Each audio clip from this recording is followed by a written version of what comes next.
मात्या पित्यांना यात्रेला घेऊन जाणारा तो श्रावण बाळ होता. आणि आपल्या आई वडिलांना खूप तहान लागली म्हणून तो पाणी आणण्यासाठी तळ्यावर गेला होता. आणि तेवढ्यात कोणा सभाग्याचा बाण करीत आला नामस्मरण. हृदय निवाले संपूर्ण केले पावन मज लागी. राजाला फार दुःख झाले. आपल्या हातून एका निरपराध व्यक्तीचा जीव चालला आहे म्हणून तो खूप व्यथित झाला. आणि त्याने श्रावणाचा हात हातात घेतला आणि दुःखी होऊन तो तिथे बसला. श्रावणाने ते बघितले. तो राजाला म्हणाला, खेदा करिता श्रावण बोले, खेदा करिता श्रावण बोले, तळमळ करी राया, तळमळ करी राया. आता किंवा शतवर्षांनी, आता किंवा शतवर्षांनी जायची माया, जायची माया साधोजी राजा, साधोजी राजा.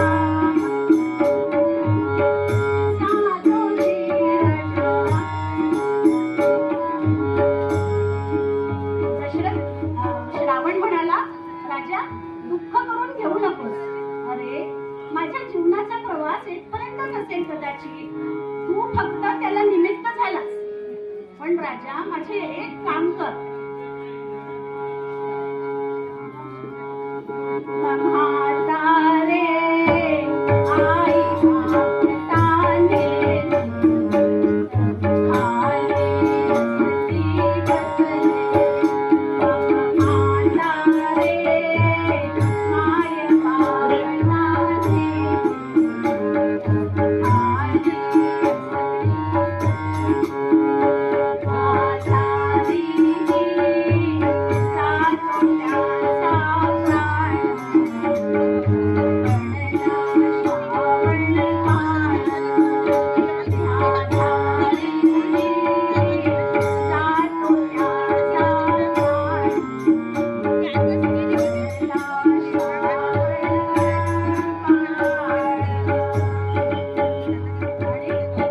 तेवढ्यात श्रावणाने जीव सोडला, प्राण सोडला. दशरथ राजाला खूप दुःख झाले. त्याने ते पाण्याचे भांडे घेतले आणि तो त्या श्रावणाच्या मात्या पित्याजवळ गेला. पण राजाची काही बोलायची हिंमत होईना, है ना, कारण की निरपराध व्यक्तीचा जीव आपल्या हातून गेला हे दुःखही त्याच्या मनात होतं. राजा मात्या पित्याजवळ गेला आणि पाण्याचे भांडे घेऊन उभे राहिला. तेवढ्या श्रावणाची आई म्हणाली, रुसलासी कसा श्रावणा, रुसलासी कसा श्रावणा, कसा श्रावणा, रुसलासी कसा श्रावणा. मनमोरे तुझ सौख्यला, मनमोरे तुझ सौख्यला, रुसलासी कसा श्रावणा, रुसलासी कसा श्रावणा.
त्याला पाणी दिले आणि झालेली सर्व हकीकत सांगितली.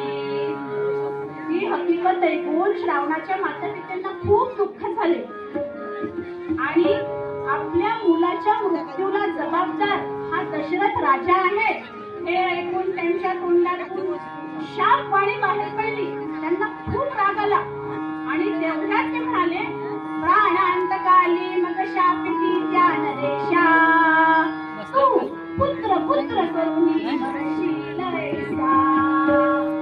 ऐसे बघोनी तेजिले निज देह त्यांनी, राजा मनी बहु हर्ष विषाद मानी. शाप ऐकला. दशरथ राजाला वाटले की या शापाचे दुःख करावे की आनंद मानावा. अहो, त्याला काही कळतच नव्हतं. कारण पुत्र पुत्र जर करून मरायचे असेल तर पहिले पुत्र होईलच ना. आणि म्हणून त्यांनी यथोचित तिघांचेही अंत्यसंस्कार केले आणि महालात परत आला. महालात आल्यावर त्यांनी सगळी हकीकत वसिष्ठ मुनींना सांगितली. वसिष्ठ मुनी म्हणाले, राजा, झाले ते वाईटच, पण त्यातूनही काही चांगला संकेत तुला मिळालेला आहे. राजा, आता तू एक काम कर. आता तू पुत्र कामेष्टी यज्ञ कर. राजाने तसेच केले. यज्ञाची सुरुवात केली, पण त्यांनी सांगितलं, तू यज्ञासाठी ऋष्यशृंग मुनींना बोलव. राजा म्हणाले, ठीक आहे. त्यांनी ऋष्यशृंग मुनींना बोलावणे पाठवले. यज्ञ सुरू झाला. यज्ञ सुरू झाला, पूर्णाहुती चालू झाल्या आणि तेवढ्यात यज्ञ देवता प्रकट झाली. यज्ञ देवतेच्या हातात पायस होते, पायसाचे पात्र होते. ते दशरथाला म्हणाले, राजा, हे पायस आणि तू तुझ्या तीनही राण्यांना वाटून दे. तुला लोकांना भवसागरातून पार करून देणारी अशी तेजस्वी पुत्रे होती. राजाने तसंच केलं. पायस घेतला आणि तीनही राण्यांना वाटून दिला. राणी यथावकाश गर्भवती झाली. तिघींचेही डोहाळे. सगळीकडे आनंदोत्सव सुरू झाला.